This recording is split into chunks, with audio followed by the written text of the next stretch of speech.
Well, folks, welcome to one more edition of Politics and Right. I'm Egberto Will is your host. Thank you so much for being here. Buenos dias, Houston. Good morning, Houston. Good morning, Southeast Texas. Good morning, Texas. Good morning, the entire U.S. and the world. We are going to have a great program for you today. We are here taking care of business, folks. I know Howard and El Senor Jack Van Beber are working on those strings and tin cans. So let's see if they're able to say hello yet or not. Good morning, we are. Howard. We're here. And Great. Good morning, Egberto. We are here with the tin cans and string. You know what? For our listeners this morning, we have noticed that we're low volume. So we're going to try to get that up here in just a little while. We're going to call the great engineers in the sky and say, look, we got low volume coming out of the transmitter this morning. So for the folks who are listening and thinking, oh my goodness, where did they go? Well, that's what's going on. All right. So, Jack, go ahead. Good morning, Egberto. Good morning, Jack. How you doing this morning, sir? I'm good. I read your little piece this morning, your little 4-piece, and was thinking about the cruelty of Greg Abbott. And he's probably just a brown noser trying to get the attention of an oligarch so he can maintain a good position, as the ladder moves up. And, that's how I see him. And, this corporatism or fascism is what's driving these cruel policies, and it seeks to victimize the most vulnerable and excite the predatory instincts of cruelty and prejudice in the ignorant and propagandized person. That's it. Oh, is that it? We got nothing coming back. Well, we don't know. We don't. Egberto, do we have you? Okay, well, apparently we don't. So we're going to do something here until we do get you back. Yeah, here we go. Oh boy, you gotta love radio, live radio. Hear me now? Hear me now? Can you? Oh, there you are. Yes. We're about to hear some more smooth jazz. No, I don't know what happened though. That I don't know if it's the low volume, but what I just said is, my God, I love what Van Beber just had to say. And I asked him to repeat that last sentence because it was prescient, man. But anyhow, actually, I wasn't paying any attention. I was trying to twist some knobs here. Sorry, Jack. Go ahead. Well, the whole thing was, corporatism and fascism, which is what we were fighting in World War II, is what's driving these cruel policies. It seeks to victimize the most vulnerable and excite the predatory instincts of cruelty and prejudice in the ignorant, propagandized person. Folks, I want you to listen. That statement was profound. Anyway, folks, we are going. Thank you very much, Senor Jacques Van Bever, for that one.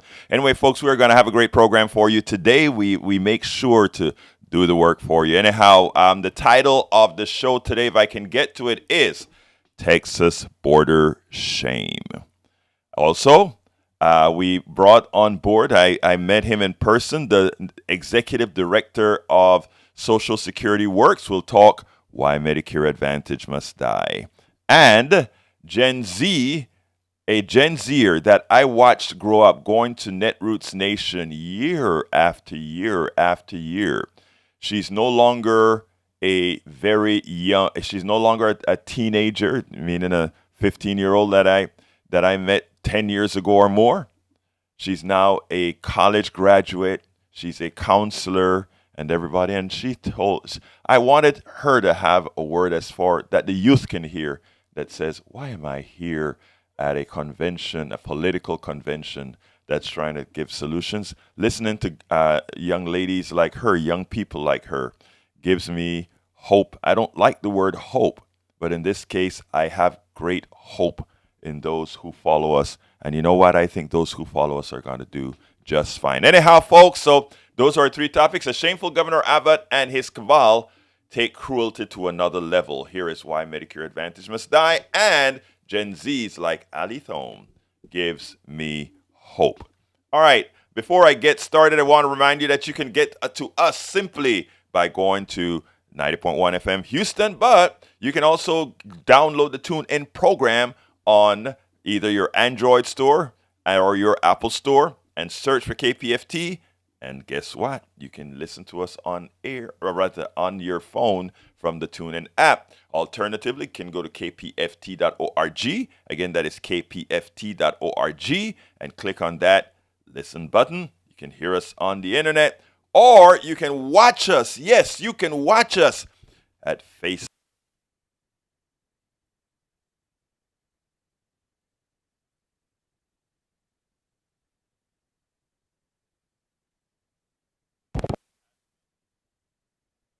Keep dropping out. As well, you can listen to us at where again? politicsdoneright.tv. politicsdoneright.tv. Anyway, folks, you can call us 713-526-5738, extension number 2, 713-526-5738, extension number 2. All right, folks, let's go ahead and get started. We are going to get started first this way. In Texas, we have a border with Mexico. So far, it's right at the Rio Grande River. And of course, we have a very long border going to Arizona, New Mexico, and California. Our history tells us that this was land. Again, Mexico came all the way out here. So we actually engulfed Mexico. And a lot of the people have shared not the national borders, the country's borders, the nation's borders, but there are other familial borders, and there's always been migration across here. It behooves me why a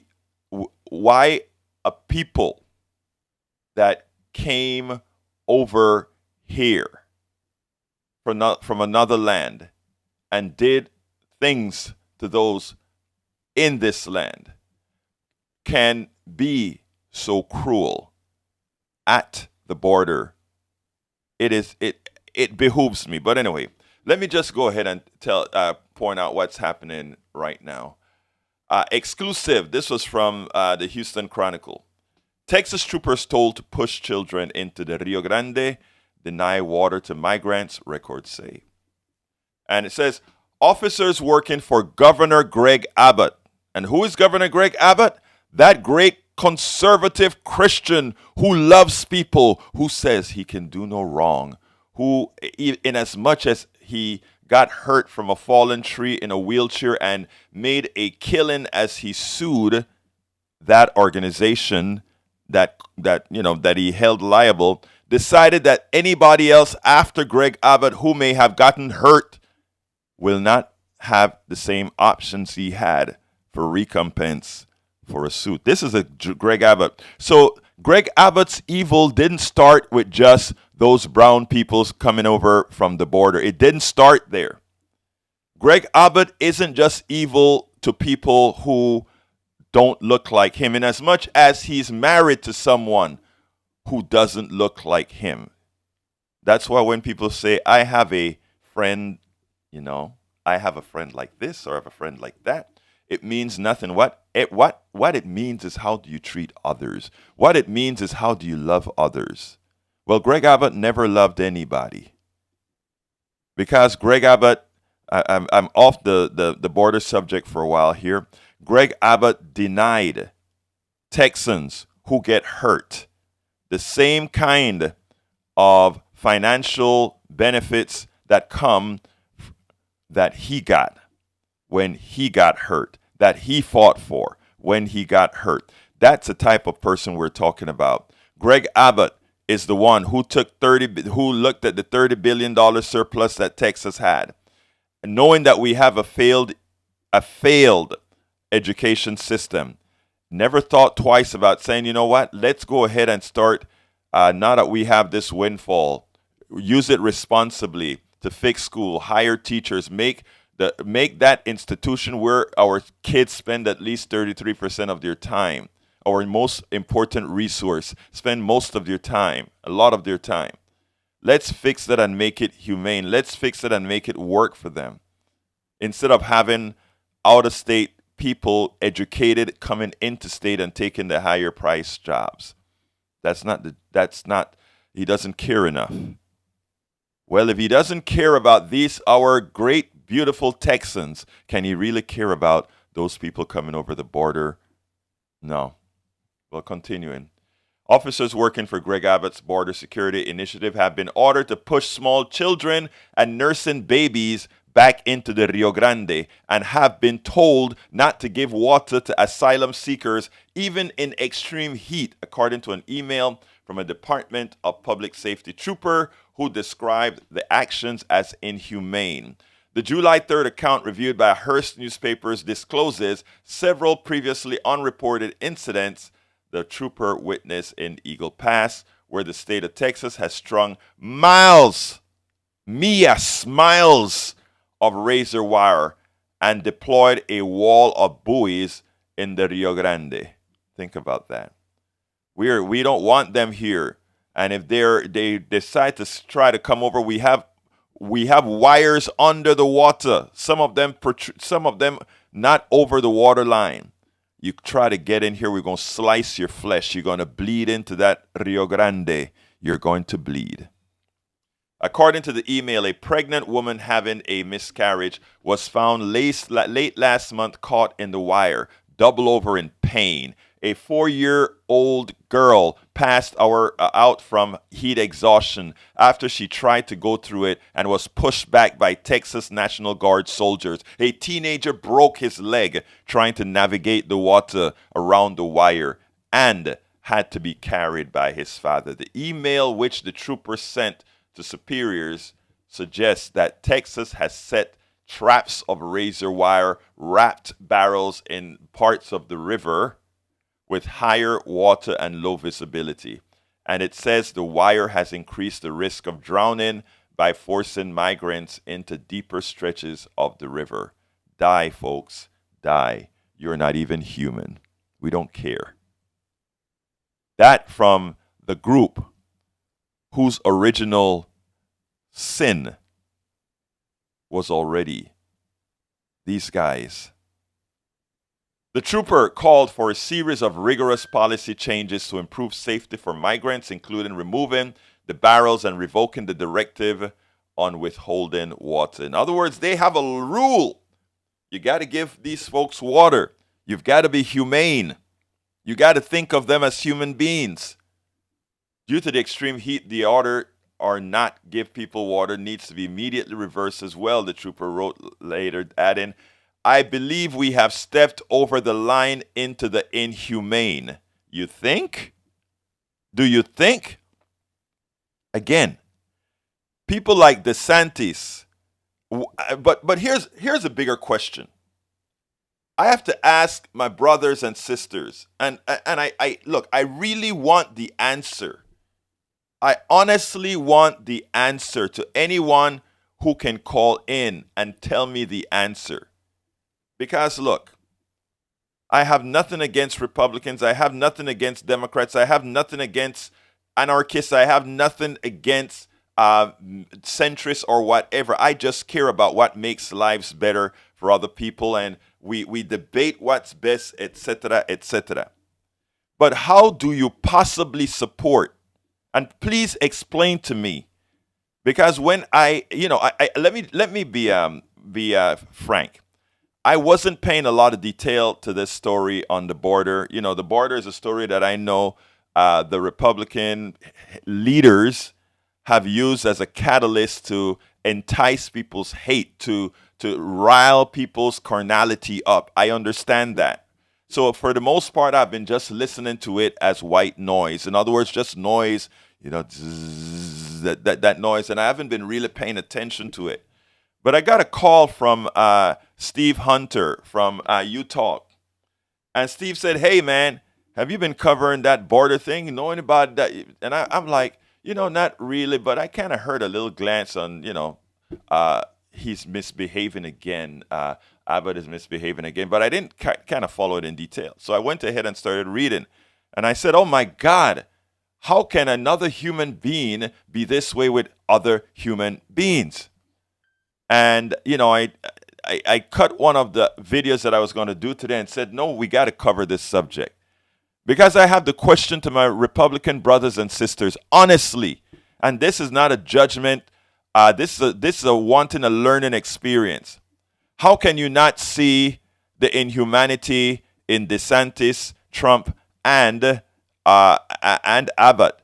How can you hear them speak about people, talk about people? How can you hear them address women the way they do? A judge yesterday came out and said, while Trump, what Trump did to that, the woman that accused him of rape was not called rape in New York because of the definition they gave. He said in any other venue, in any other reality, what Trump did to this woman, the way Trump treated this woman was rape. And we still don't hear anyone that supports him disparage him. The same with Greg Abbott. Greg Abbott goes out there and he puts razor wire in the water. The only purpose for razor wire, because the desperate people are going to still try to get through the razor wire. Why not solve the genesis of the problem? Why not get to the root of the problem? Instead of saying we're just going to put wires. Where do you think about these people that came over from South America, Central America, Cuba, Haiti, under dire straits? Many of it not solely the reasons. It's not their fault in the first place, but many a times it's not even the fault of the governments that just can't handle things right now because of what many of us have done in these countries that because we don't want to be woke, we don't learn about. It is so important, folks. You see, people around the world see this. People around the world see this. And the reciprocity can be a you-know-what. Reciprocity when we are overseas, and we love being overseas in countries around the world. And I tell you what, the reality is most people around the world love Americans. I'm from Panama. And when you hear, certain countries hit up America, we've always understood the distinction between what the American government and what the American corporation does and who the American people intrinsically are. We've always known the difference. But when you have a people that will elect overt leaders that overtly are inhumane, when you actively elect people, in other words, there are a lot of when folks elected Roosevelt, who brought the boat to Panama and threatened, the rest of the world can say, well, we didn't quite know that.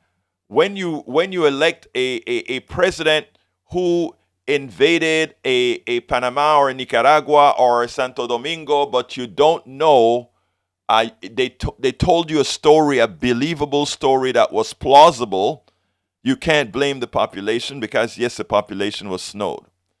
But the question is, when you have a population that actively continues to elect inhumane people that let you know they are inhumane up front, take their head off, Donald Trump. Give them no water, Greg Abbott. And you continue to elect them. At that point, the rest of the world doesn't say, well, it's a confused people. It's a confused people electing folks they didn't know would do these things. These folks are telling you the evil that they're doing. And some folks are reveling in the evil that they're doing onto others, almost like that experiment that the person says, turn the voltage up and shock that person. I don't remember the name of that experiment, but turn the voltage up. And people, because they're ordered to do it. But in this case, the people are not even ordered to do it. So anyone who can call in, I would love Republicans who support a DeSantis, a Donald Trump, a Greg Abbott, to explain to me how can you justify your humanity when you ask these inhumane, I can't call them better than inhumane animals, to do what they do, to harm those that they harm. I would love to understand the psychology. I would love to understand the psychology. Department of Public Safety Travis Cossenden did not comment on all the contents of the troopers' email, but said there is no policy against giving them water, but there is a policy against giving them water. Considine also provided an email from DPS Director Stephen McCraw on Saturday calling for an audit to determine if more can be done to minimize the risk to immigrants. McCraw wrote troopers should warn migrants not to cross the wire, redirect them to ports of entry, and to closely watch for anyone who needs medical attention. In another email, McCraw acknowledged that there has been an increase in injuries from the wire, you think, including 7 incidents reported by Border Patrol where migrants needed elevated medical attention from July 4th through July 13th. Those were in addition to incidents detailed by the trooper. There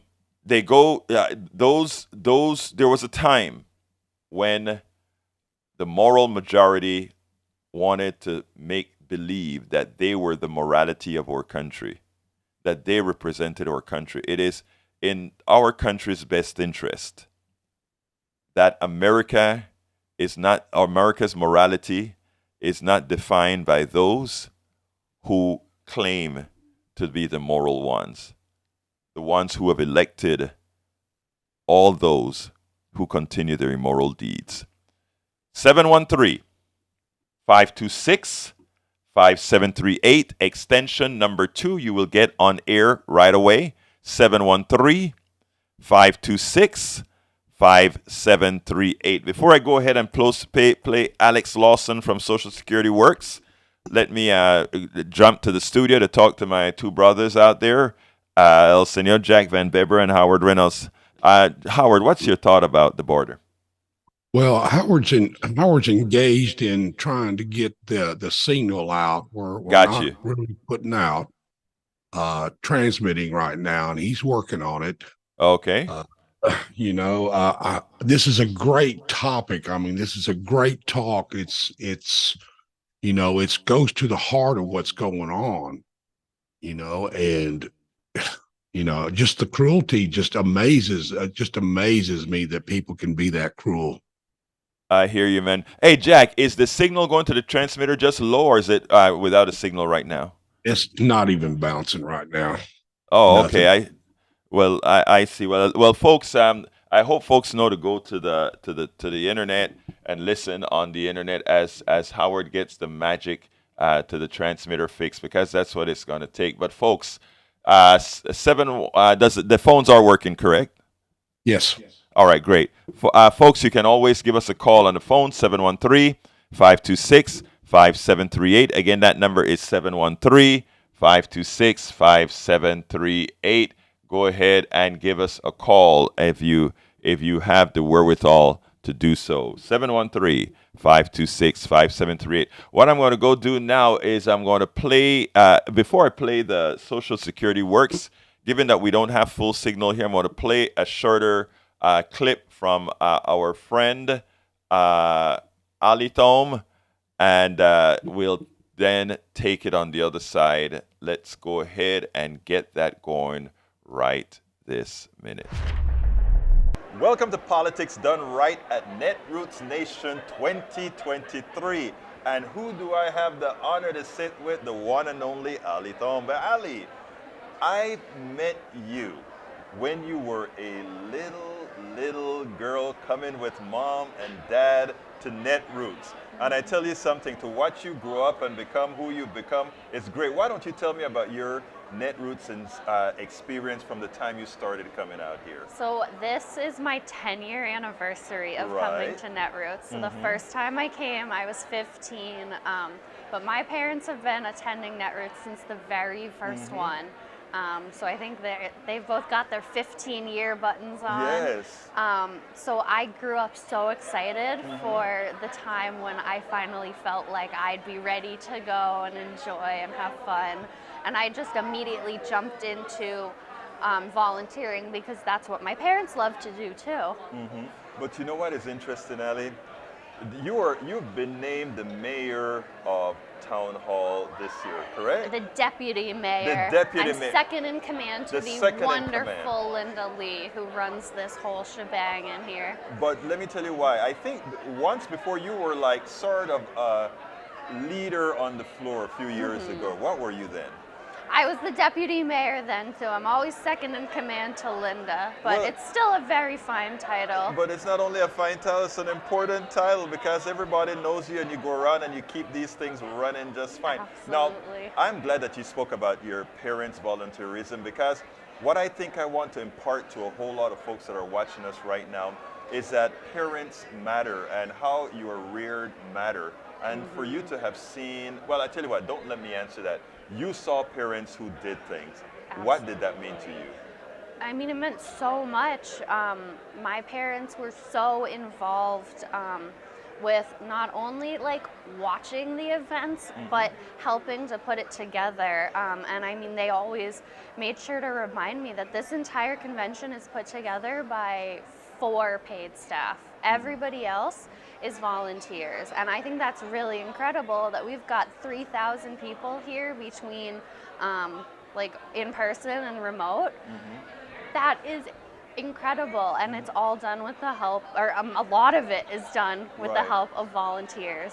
And seeing my parents doing it, and not just doing it begrudgingly or doing it because it got them a reduced price ticket, but doing it because they adored doing it, just meant so much to me. Now, what does it also mean for your activism and your political awareness? Because as it turns out, one of the things that we hear a lot about young people your age and your either teens or low 20s or whatever is that they're not engaged into the body politic. And I think by you coming here, you actually see a reason why you must be, why you should be. Absolutely. Go ahead.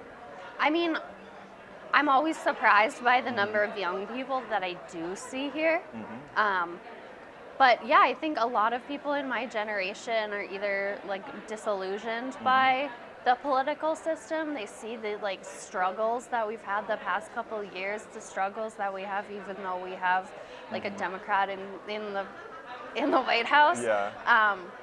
And I think a lot of people my age just struggle to see, like, you know, the light on the other side. But I think it's coming to events like this that help me see that light and see that it's not just a small movement of progressive people. It really is. We've got thousands of people here, and it's just so amazing to see the passion, all the people who dedicate their lives to making this a better world to live in, a better country to live in.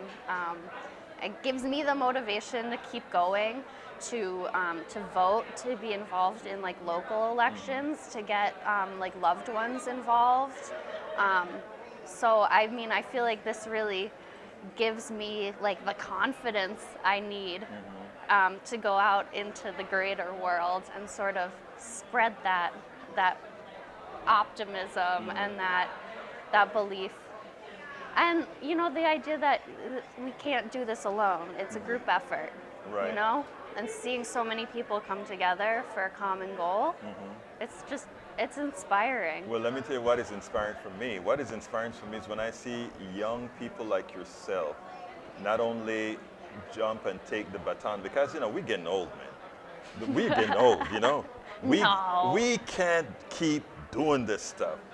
We have to pass the baton. And knowing that, and I'm not saying this, I'm not saying this to be kind. Knowing that we are passing the baton to folks like you and other young people that show up here, that are engaged, it is like, you know what? We are going to be okay after all. We are going to be okay after all. I have no doubt. I have no doubt that given the caliber of teens and young adults that I've seen pass through here and that I've spoken to, we're going to be in good hands. So, Ali, it's been my pleasure to speak to you. Keep doing what you're doing, and you keep coming out here, all right? Thank you so much for having me. Absolutely. Well, folks, I hope you like that. Like I said, she's been attending these political conferences for 10 years, since she was 15 years old. And to have and see her growing up and continuing with the movement, with the progressive movement, and planning and doing all these things is just always refreshing. Anyhow, folks, we have another video to show from Social Security Works. Jack, or how are we doing back in there? We're still fighting the good fight? Yes, we're fighting a good fight. They're putting out it may be at low level right now. We're still working on it. Yeah, Okay, it's still at low level, but we well, are putting out right now. okay, it's great to hear that we are putting it out right now, because I thought I heard music on the other line. But anyway, so folks, we're going to continue to have a program here. I want you to listen to Alex Lawson, who is the executive director of Social Security Works. Very important topic about Social Security. No, I'm sorry, about Medicare Advantage. Please listen to what he has to say, and then we'll take it on the other side. Welcome to another edition of Politics Done Right. I'm Egberto Willis, your host. Today we're honored once again to have Alex Lawson in the house. This is Mr. Social Security. This is Mr. Medicare for All. This is Mr. Everything having to do with healthcare and your well-being and services. How are you doing, Alex? Welcome to Politics Done Right. How are you doing today? That's a big introduction. I appreciate it. I'll try to live up to it. I only do what's right. Anyhow, look, you've been doing a whole lot of work with Social Security Works. You've been doing a whole lot with Medicare Advantage. Now, Medicare Advantage, I consider one of the biggest frauds in America. Before I ask you to extensively go into this issue, there was a time in this country where nobody would insure old people because it costs too much. Or if they did, it cost 3 times as much to insure them. The government did what it was supposed to do and insured people at not an affordable cost, at an 80-20, but they could actually do it. Now, the insurance companies, of course, the government, into somehow the private insurance companies coming back into the fold. Now, what I'd like you to do is run with it. It's a great setup. So you actually have a lot more of the story than a lot of people, which doesn't surprise me. But I'm going to just sort of reiterate it. Thank you. Medicare was not created out of like the goodness of somebody's heart or something, right? Like it wasn't like, oh well, we should only allow seniors to have health. It was because insurers, what they do, the only way they can make money is by taking our premiums and denying our care. Exactly. So actuarially, it says in their books that as soon as someone hits the age 65, they have to get rid of them, however they can. Delay their care, deny their care so they die, throw them off your books, don't put them on your books in the first place. Medicare was created because insurance cannot provide health care, private health insurance. So the only way they can make money is by denying care. So when they got back in to the Medicare population, you know how they make their money? Denying care in Medicare. So the problem is that the vast majority of Americans don't know that Medicare Advantage is not Medicare. Right. So when they sign up, they're thinking they're getting Medicare. You know, they get sick or they get hurt, they get the care that they need, no hassle. You know, they're happy to leave corporate insurance behind. And then they find out that Medicare Advantage is literally United Health. Right. They're denying care. They just come up with crazy names for it, right? Instead of saying we're going to delay your care because we want to kill you, they're going to say, oh, you need a prior authorization from your doctor on that, right? Sorry, the doctor is who sent them there in the first place, right? Why? But they're tricky and they have an enormous amount of money. So it doesn't surprise me that the American people are under this illusion that private health insurance might in some way work, right? Because they don't understand the brutal reality that the way they make money is by denying care. And what that means is we work with a bunch of people. We have all these stories. We're collecting them. If your listeners or viewers have stories, send them to us at Social Security Works, socialsecurityworks.org. My email is alawson@socialsecurityworks.org. We're going to be hitting the Hill. We're bringing personal stories to the Hill on July 25th for the anniversary of Medicare, because we want people to know that as long as the corporate insurers are allowed in the Medicare system, they will be hurting and killing people in the Medicare system.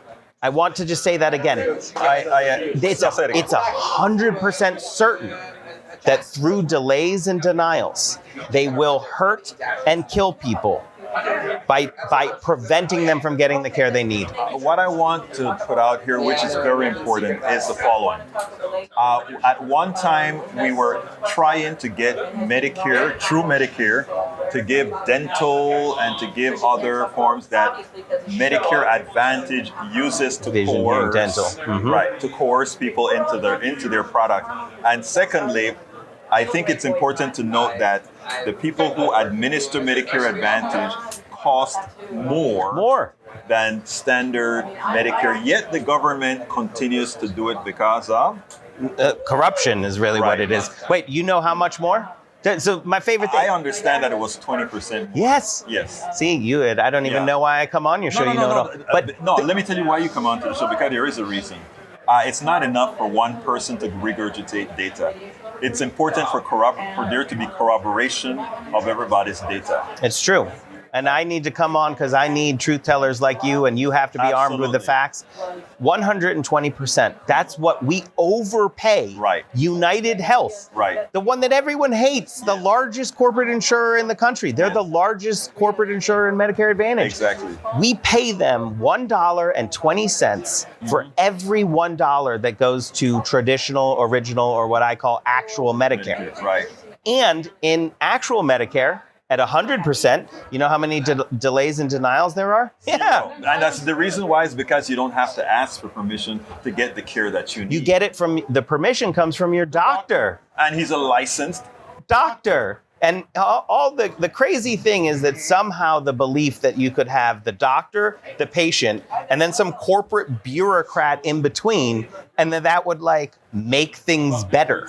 It is a fallacy. And by the way, we're talking about Medicare Advantage, but this is a fallacy that goes across the entire health insurance spectrum. But we're talking about one that we had carved out for people when they got to that age that they definitely didn't get care, and now they're trying to take that away. They are. And we know why, too. It's because they're terrified of the progress that we're making on Medicare for All. Right. What they want to do is try to make it so that what happens is Medicare Advantage for all, which is just corporate health insurance for all. It's no different. Yeah. So they're trying to cut us off at the pass. And what we have to do two things. We have to fight every day for guaranteed health care for every single person in this country. If you get sick, you get the care you need. No deductible, no premiums, right? This is a system that all of our peer nations have. Don't tell me we can't do it when all these other countries can. We're spending so much more money on it. So that whenever, I find it amusing because it was well, in Canada, you have wait. My daughter had an appointment that she made. She had to wait 2 months to get to the doctor. In Canada, wait a minute, but Canada spends half the money or quite a bit less money than we spend on healthcare, and their wait is no more than our wait. Right. And for emergencies, they get care. We may get care. Maybe, yeah. We may get care. Now, one of the issues, again, I mentioned the dental, ears, and eyes before, and a lot of the selling points of Medicare Advantage is they'll tell folks you have no premium to pay as opposed to an 80-20 up to a certain limit. And it scares people I can get everything covered, not realizing that not because you got everything covered for the price of Medicare that somehow you're going to get care. It really means that you won't get care. Many a times you can renegotiate your 20% off in real Medicare, and nobody talks about that. So I'm thinking, because this is a really boring answer, but it's maybe the most important. And you opened it up exactly correctly. But there's one thing that you're missing. So with that 80-20, Right. what a lot of people have to do is they buy a gap insurance. Right. So they buy another private insurance product that covers that 20%. Right. And the reason is because you could be on the hook. It's an unlimited liability, right? 20% of some $5 million care, and it bankrupts them. Right. So that is one of the main selling points that Medicare Advantage uses. Exactly. It's dental vision, yes, for sure. And they don't even provide real dental or vision. It's a fake. figment of the imagination, But the real one that they really push, and so what we need to fix on our side, 80-20. and it's an out-of-pocket cap in traditional Medicare. Right. So there's a bunch of ways we can get there, but what we need to do is equalize that. So we need to fight for Medicare Advantage, but we also need to fight. Medicare for all. I'm sorry, we need to fight for Medicare for all, but we need to fight a rear guard battle against Medicare Advantage, right? So it's at the same time. Exactly. We have to be equalizing the playing field for traditional Medicare. We can't allow Medicare Advantage to continue to rip us off at 120%. Right. And all of this work is critical for that getting to Medicare for all. We have to do them at the same time. Right. So I want to just tell you, and you spread the word, and maybe we can come up with a better way of talking about it. You say 80-20, I like that. But it's that out-of-pocket cap. Actually, the out-of-pocket makes a lot. Actually, it's better. 80-20 is a numerical thing. Americans understand what's my out-of-pocket. What's my out-of-pocket? What's my out-of-pocket? So that's a better actually thing to say. And what we could do, obviously, is we could take some of that overpayment, the 120%. Right. Let's bring that down to 100. Let's take that 20. Exactly. Put it into traditional Medicare, add the vision, the hearing, the dental, and the out-of-pocket cap. Exactly. I mean, that's just simple. It is not only simple, but again, you get out of, if we're paying 120% already don't that tell you that we have another 20% buffer to mess with? Right. And it's near 50% conversion already? Right. It's crazy. It is. And the good news is, though, I will tell you that we are making progress on the rear guard actions against Medicare Advantage. We have made more significant progress in the last year and a half than I've been doing this for 7 years. I've been walking the halls, ringing the bell, being like, be worried. I remember when you started because it was something that I've always been with when it comes to healthcare, because of family history, etc. I always understood the concepts. Yeah, and thank you for it. And you're following it, and I love coming on your show because your audience are awesome. And they should know on July 25th, so for Medicare's birthday, we're going to be coming into DC. We've got over 50 retirees that we're busing in from New York and other places. We're going to be saturating the Hill, and we're going to be telling this story. Right. We have people who have family members that they have lost because United Health has denied them care. Right? We have people who've been harmed, and we're going to walk them around. That is the message we need. I tell you what, when you're doing that, I would love for some of you to be out there doing what we need to do to actually push that all over. Yeah. Because it's important for the senators and the Congress people to understand that this is not just going to be one day up the hill they have to tolerate and then it goes away. It has to be something continuous. Look, Alex, give me a closer. Well, I want everyone involved. Your audience are the best, as you know. So they can come to socialsecurityworks.org, find out everything we're doing there. Fighting against insurance is one part of it. High drug prices is another, and we are taking it to pharma right now, but they are coming back with a vengeance. So we need everybody right now to just lean into all of our fights because the possibility of winning is real if we fight. Alex Lawson, Director of Social Security Works. Thank you so kindly for having been on Politics Done Right. Thank you. All right, folks. I hope you like that. As Alex mentioned there, our big fight has to be Medicare Advantage. And here's the issue, because a few shows ago, I did this on my 3 o'clock show. I believe it was my 3 o'clock show. And we had several of the people who were on Medicare Advantage. And they came on and they said, well, Egberto, I have Medicare Advantage, and it has been nothing but great for me. And one of the reasons it's even great for me is that I don't have any copays. I don't have any out-of-pocket premiums for the Medigap insurance or anything like that I need if I get standard Medicare. To which I said, I understand. And he also pointed out that, as far as he's concerned, it is working very well for him. And there were about 3 or 4 people who said the same. Now, let's be frank. If you are a retired person and you don't have a lot of money, in fact, paying for Medigap insurance that may cost you $200 or a bit more per month to cover your drugs and these other things, even though you're in Medicare, that Medicaid Advantage looks very good. Because again, they charge the government more than the government pays when it's doing standard Medicare. They charge more, 120%, as opposed to 120% more. So they take care of all of that. When Bernie Sanders tried to incorporate the ears and nose and 100% into a new bill, of course they said no.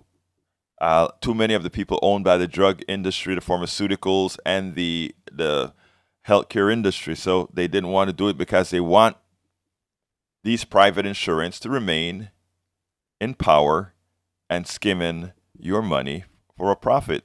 A lot of kickbacks going on there.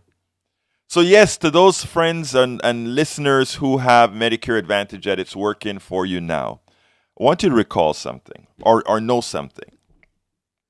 The way corporations work is they play 2 games. They play the short games for immediate profit, meaning scorch earth, whatever it takes to make a profit today. But they also play a long game to ensure that those profits can continue. That's what they'll do. And what they do is they know this. We can take somewhat of a hit, even though we don't really take a hit. We can take somewhat of a lower profit to give you the semblance of having all that you need. Those folks that said, well, I don't pay any premiums. I don't pay any copays. I just go to the doctor, make an appointment and go to the doctor.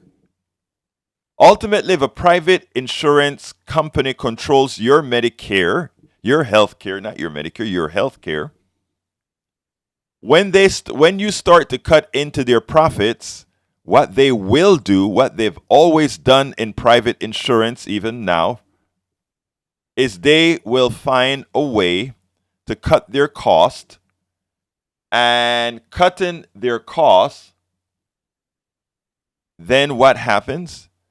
They reduce your care. And how do they cut your costs? They deny you coverage.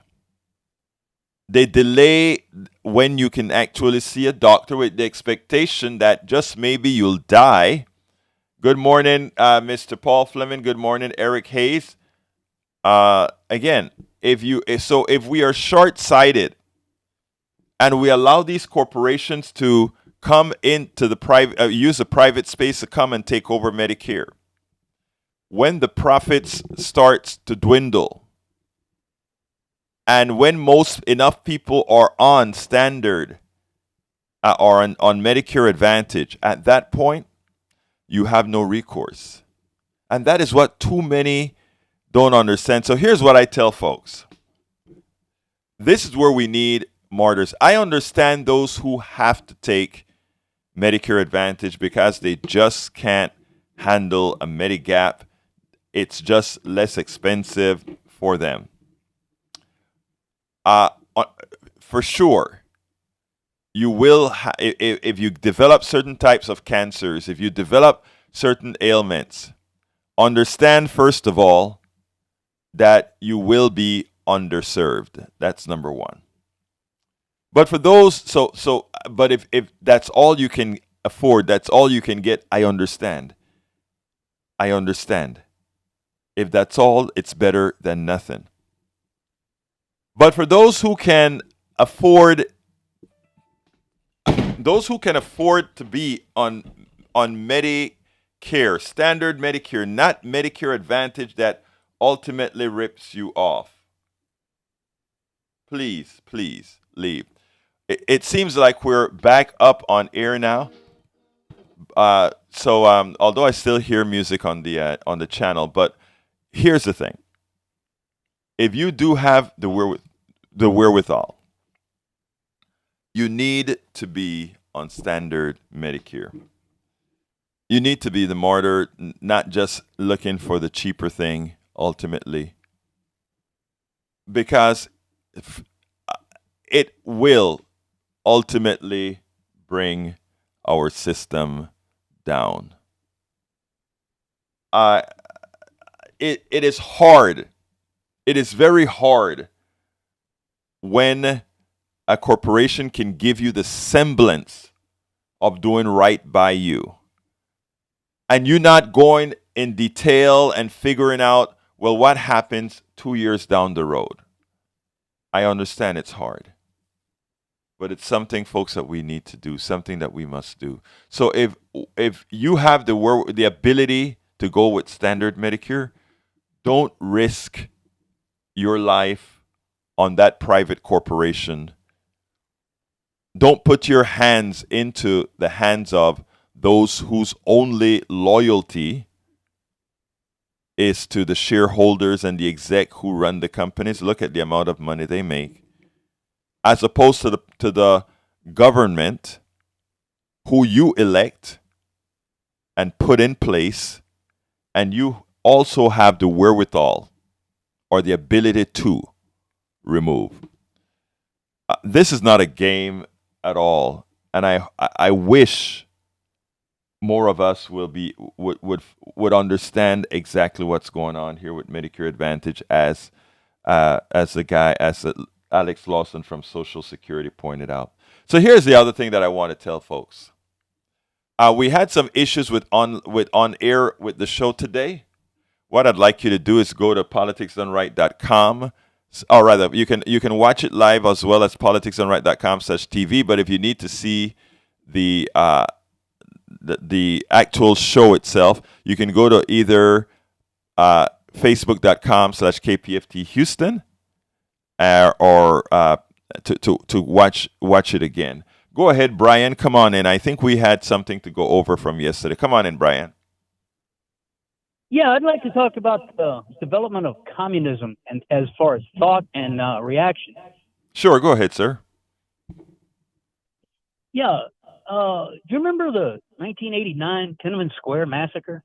I sure do. Go into that, yes, I do. Yeah, what did they want? They freedom. Wanted democracy, or did yes. they want? They wanted freedom. Yeah, and what took place because of the want for freedom? They got rammed down, and they got killed. Many of them got killed. Yeah, how many died? How many of them died? Do you? I mean, a lot, many. I understand. 3,500. Okay. 3,500. Okay. You know, my wife is a Chinese language instructor for number 27 middle school, Beijing, China. Mm-hmm. The military came in, put a seal on her door after they counted everyone in the room, and they said, "Don't leave." The killing went on for 3 days. Mm-hmm. And she was told, "If you leave, we will kill you." Mm-hmm. Okay, now that's communism. Can I interject? May I interject? Sure. Yeah, sure. That isn't communism, sir. What that is murder. Communism, by definition, and that is where I try to get us to do critical thinking, right? Because let me give another story as well. I can, and this is my story. I can tell you that in Panama, Manuel Antonio Noriega facilitated the movement of drugs from Colombia to the United States of America. I can also tell you that he was a capitalist, all right, because he met a need that America had, which was for a large amount of drugs. And I can then tell you that our democratic country went into Panama to pick up one guy, and in the process of picking up one guy, they killed 10,000 Panamanians. So you said in Tiananmen Square 3,500 died. I'm telling you, in Panama, the numbers where occurs in Marañón. Highly exaggerated. May I finish? I understand. Please let me finish. And then I promise to get back to you. All right, so in Panama, there were 10,000 Panamanians. I mean, the numbers that came from the United States Southern Command was incorrect. The UN said 4,000. America said 1,000. Even 1,000 to get one person would be too much. But my father had missiles going over his home in Arco Iris and going to Colón and destroying the Cuartel Nacional, which is surrounded by thousands of people in tenements. Same occurred with the areas in Panama City. So there are thousands of people who were killed by missiles in Panama. So what I'm trying to tell you is this. So murder doesn't have anything to do with economic systems.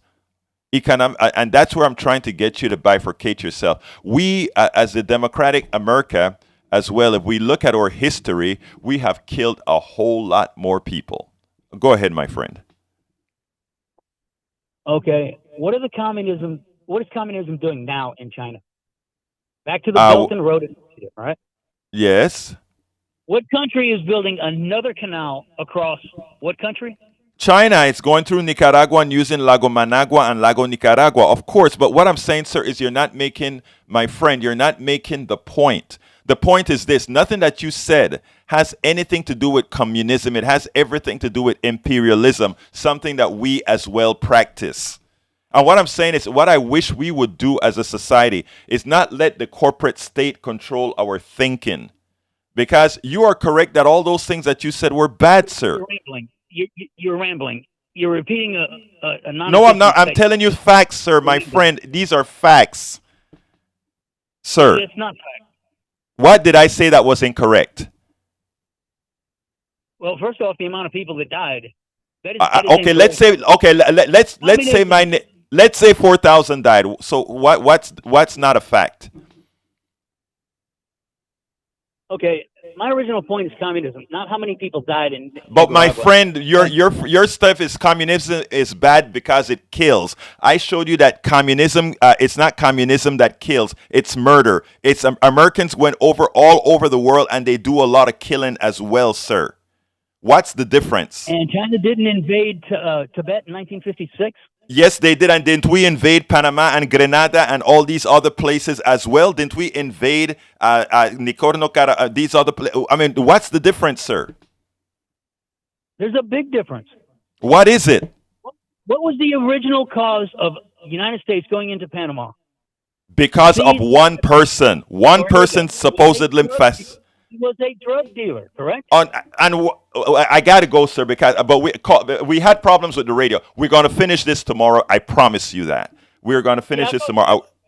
I want you to call in. My name is Egberto Willies. This is Politics Done Right. And you know how we finish this, baby. I am what? Out.